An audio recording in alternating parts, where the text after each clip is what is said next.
My name is John Hanninghake. I'm a pulmonary and critical care physician out of San Antonio, Texas. I will be reviewing sepsis, management in the front line. Thank you for the invitation again to present today by the Sri Lankan College of Internal Medicine, the President, and the ACP Global Ambassadors Program.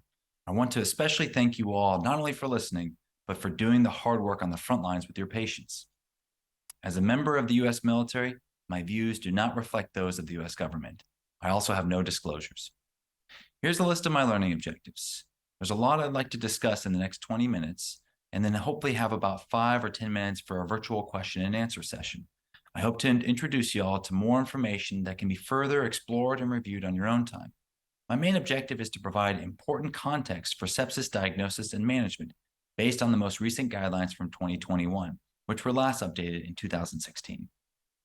So let's start by talking about the epidemiology and definition of sepsis. Sepsis is a substantial global health burden. It is a leading cause of death, morbidity, and expenses, as highlighted by the largest study of sepsis inpatient admissions ever reported in 2020 in this article by the Journal of Critical Care Medicine, which analyzed data from more than 9.5 million hospital admissions. It found that sepsis not only predicts high mortality during a hospital admission, but also a poorer quality of life after an admission. Sepsis is the primary cause of death from infection, especially if it is not recognized and treated promptly. Its recognition mandates urgent attention. But in order to recognize sepsis, we must first start with a standard definition. Consensus definitions and guidelines for sepsis were originally generated in 1991 and revisited in 2001. Since 2001, considerable research advances had been made in sepsis. In 2014, a task force was convened to provide a standardized definition of sepsis and tools for clinical operationalization and diagnosis, which were eventually published in Sepsis 3 in 2016. Sepsis was redefined as an aberrant or dysregulated host response and the presence of organ dysfunction. The new definition of sepsis ultimately reflects an updated view of pathobiology and the clinical syndrome, as highlighted in a 2018 Lancet review, particularly in regard to what distinguishes sepsis from uncomplicated infection. Here are the SIRS criteria from the original 2 sepsis definitions, which were officially replaced in the 2016 guidelines by the SOFA and Quick SOFA or QSOFA criteria. The SOFA score was recommended by the new guidelines to diagnose sepsis as it had been validated clinically. A higher SOFA score have been shown to be associated with an increased probability of mortality. The score grades abnormalities by organ system and accounts for clinical interventions. This clinical pathway was suggested as a simplified way to approach the new definition and diagnosis of sepsis that correlated with routine patient care, but also allowed for utilization by researchers, administrators, and funders. So now let's talk about the Surviving Sepsis campaign. Here's a good graph that talks about the timeline, of this campaign and how it's grown from the initial guidelines in 2004 to the most recent ones in 2021. I want to highlight the differences for the 2021 Surviving Sepsis guidelines. Ultimately, there was a greater emphasis on panel diversity. Those panel members who helped develop the questions, helped present the evidence, and helped make the decisions. These PICO questions were also selected following an international evaluation of practice and uncertainties to hopefully apply these guidelines more from an international perspective and not just the Western perspective. We also, the PICO questions also looked at the long-term outcomes after sepsis, which is a whole new section that I'll touch on. There was also this evidence to decision framework, which helped provide the formulation of recommendations that made it more structured and transparent. In this guideline development process, you can see where that important evaluation of evidence comes into play after the panel is put together, and then finally from developing recommendations and completing the guidelines. Here's also a great demographic great diagram that talks about the demographic and panel makeup regarding the different types of representatives from different components of subject matter experts, the society, also male versus female for gender, and then the geography.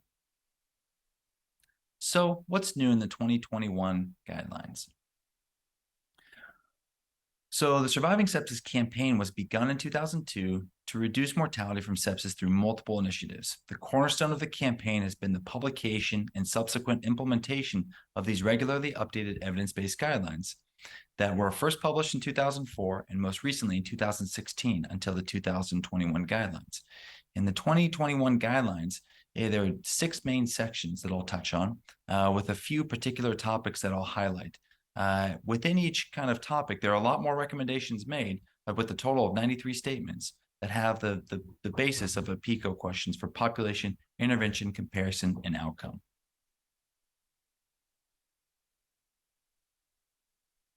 So here's a summary of recommendations, including the 2021 updates that address the main topics of screening, infection management, fluid resuscitation, and vasopressors.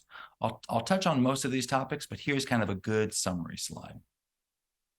This is a great diagram that I like to show that really highlights the visual aspect of taking care of a sepsis a patient with severe sepsis.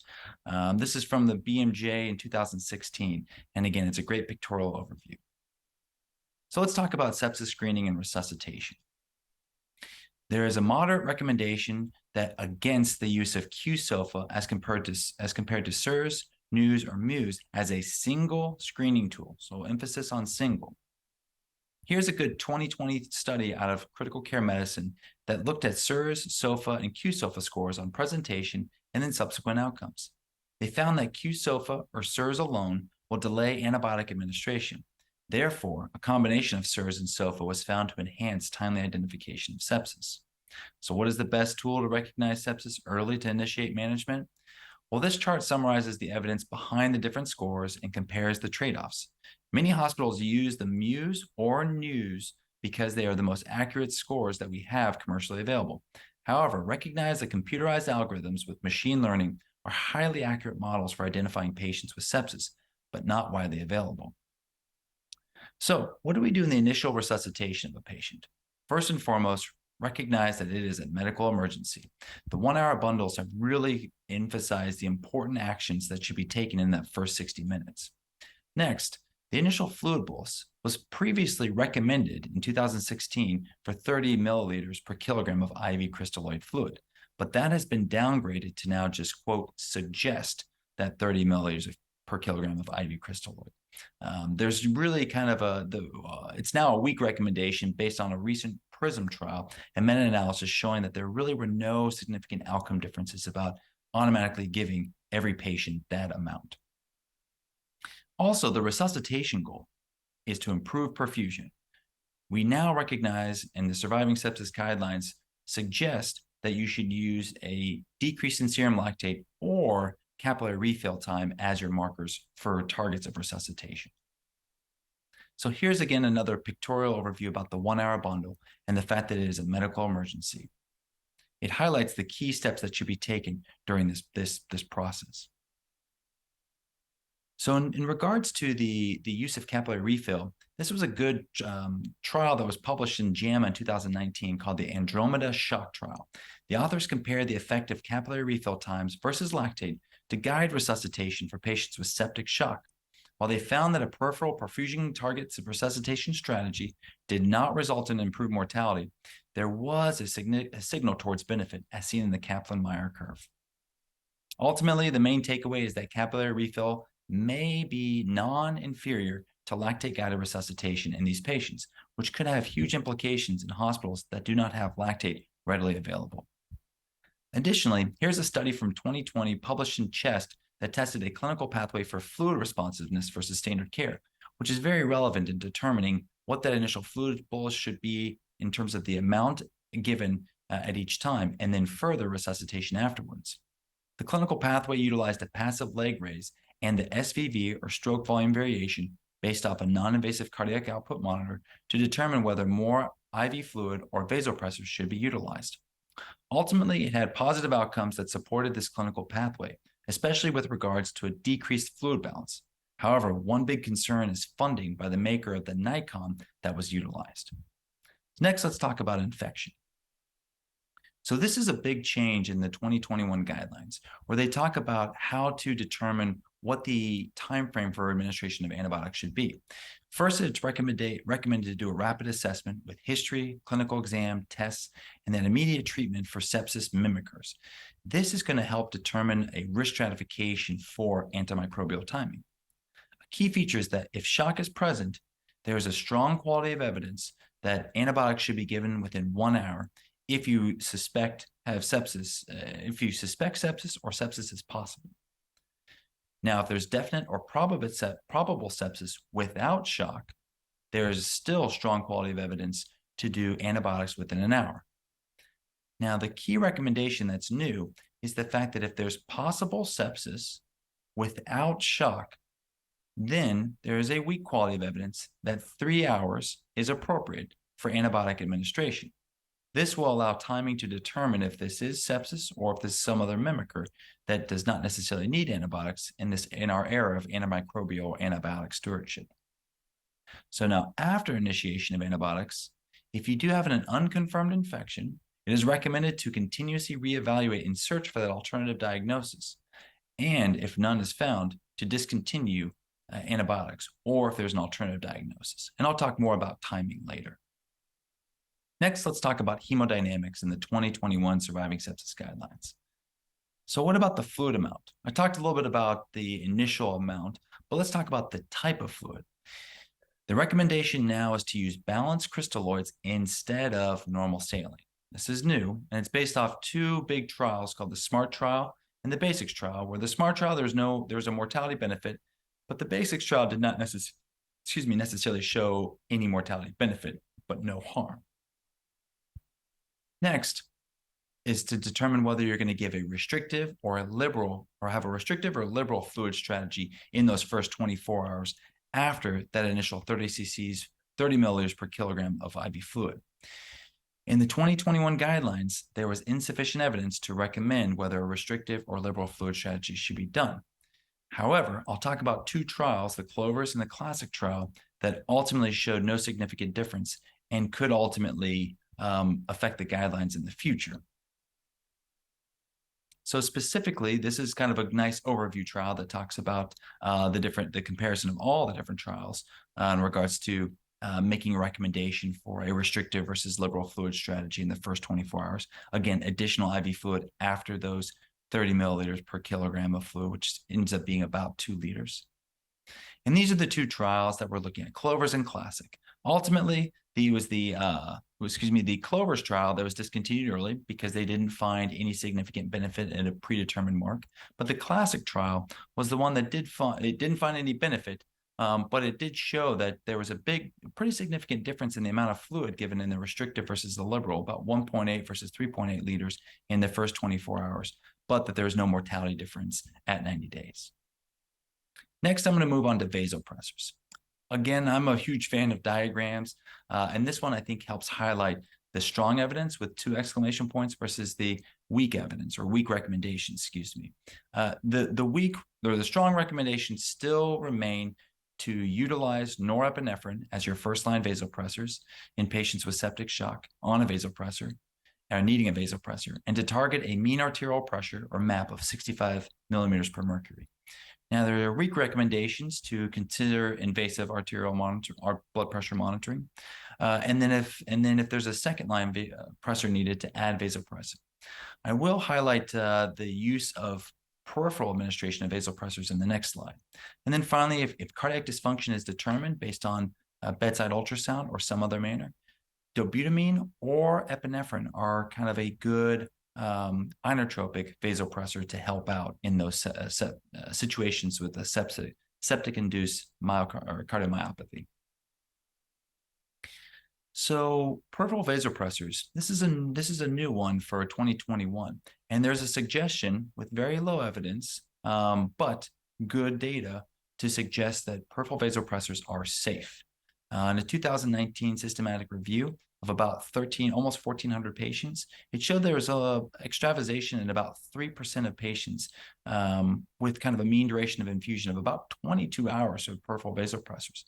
The goal is not to continue vasopressors peripherally, but to some patients only need them for a couple hours, less than a day, to see if you can get away with avoiding the complications of the central line. Importantly, there were no reported episodes of tissue necrosis nor limb ischemia in these patients. Let's talk a little bit about ventilation with high-flow nasal oxygenation and venovenous ECMO. These are both new recommendations.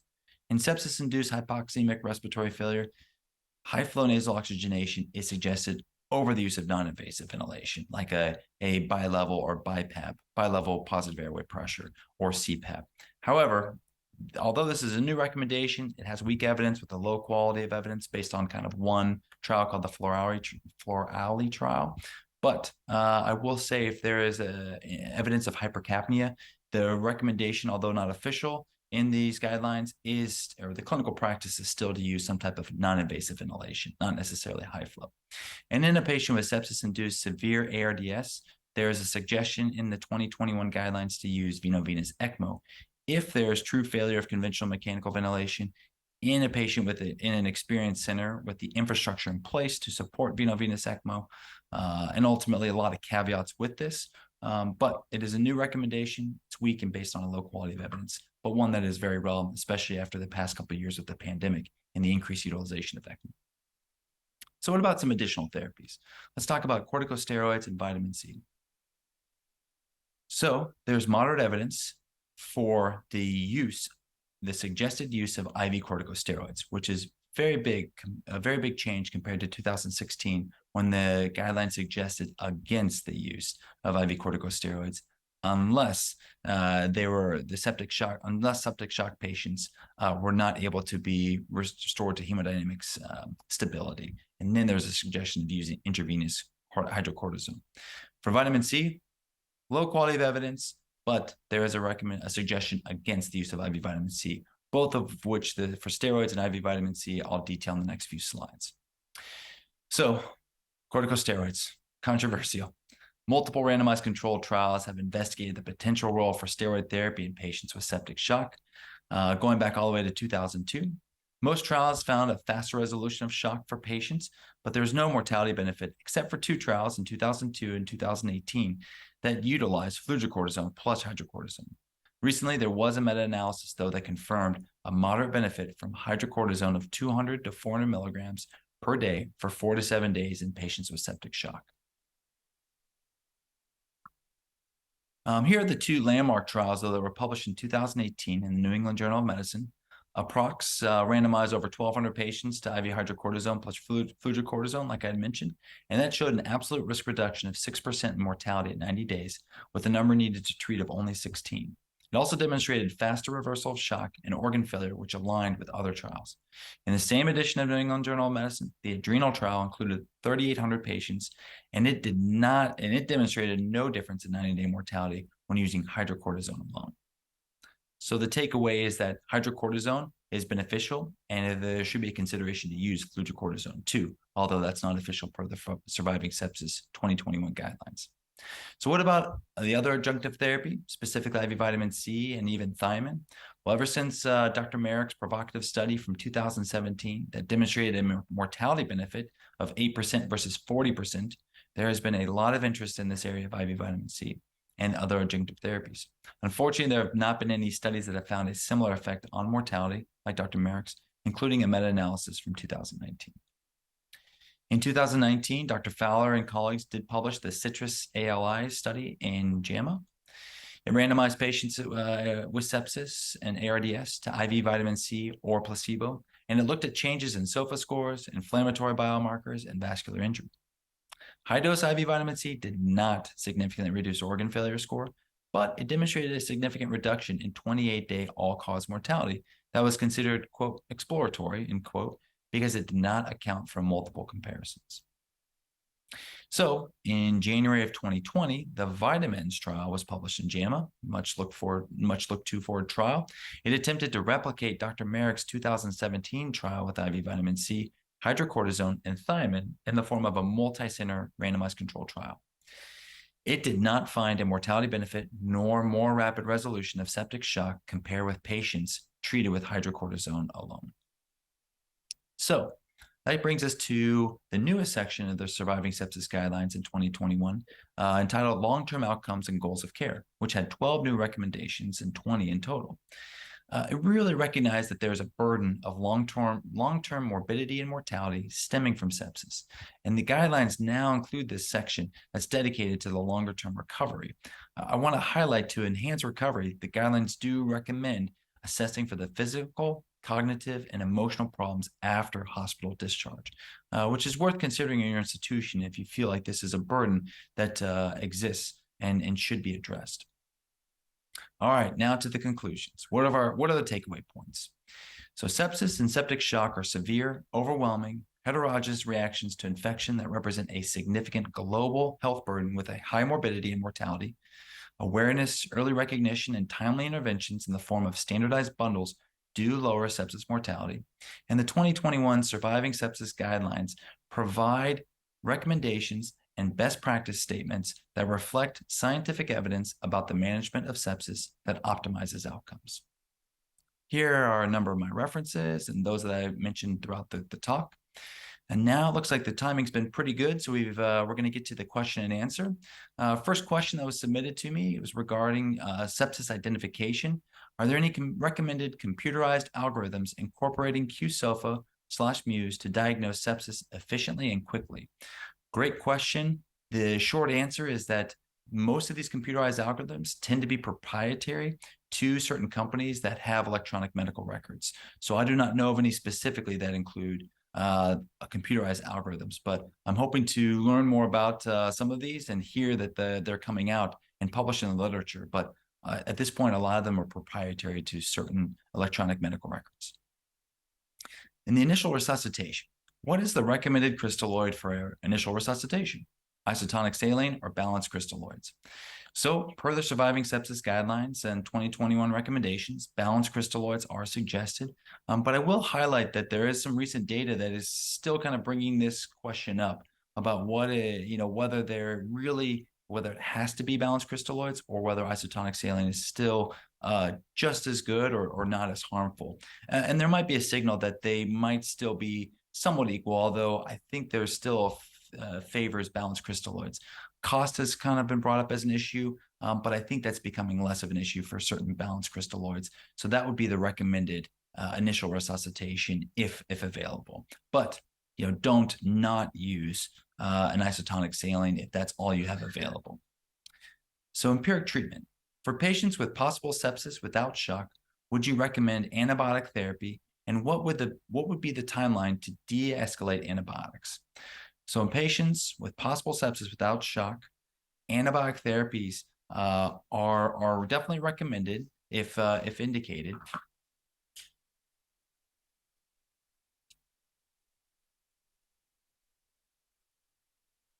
All right, sorry for the slight interruption. So in regards to providing antibiotics and the timeline to de-escalate, challenging question. If it's a patient that antibiotics have been started on, whether in an overnight situation or you started because there is an unclear or not an alternative diagnosis, antibiotics can be de-escalated very quickly if an alternative diagnosis is determined.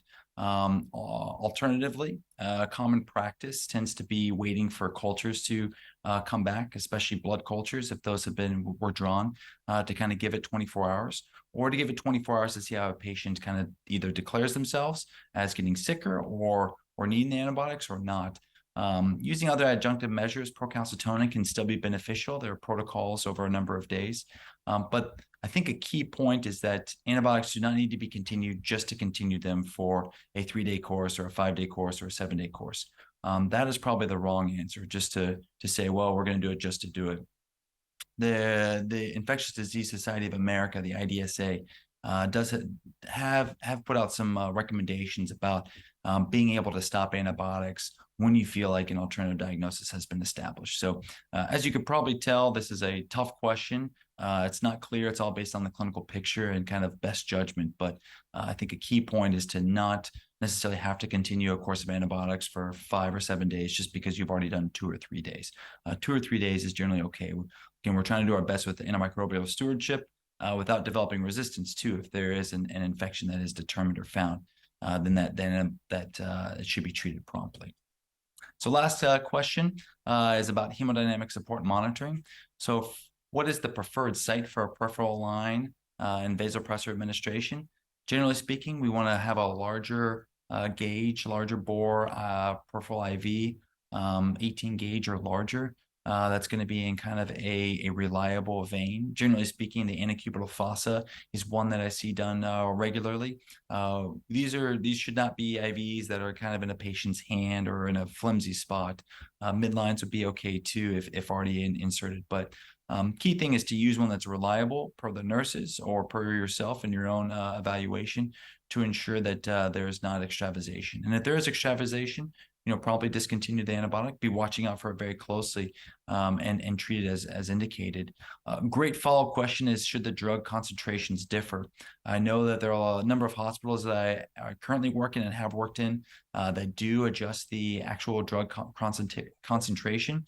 One thing to note is that in those cases, especially with the first-line vasopressor with norepinephrine, if it's a lower concentration, you're going to have more carrier fluid.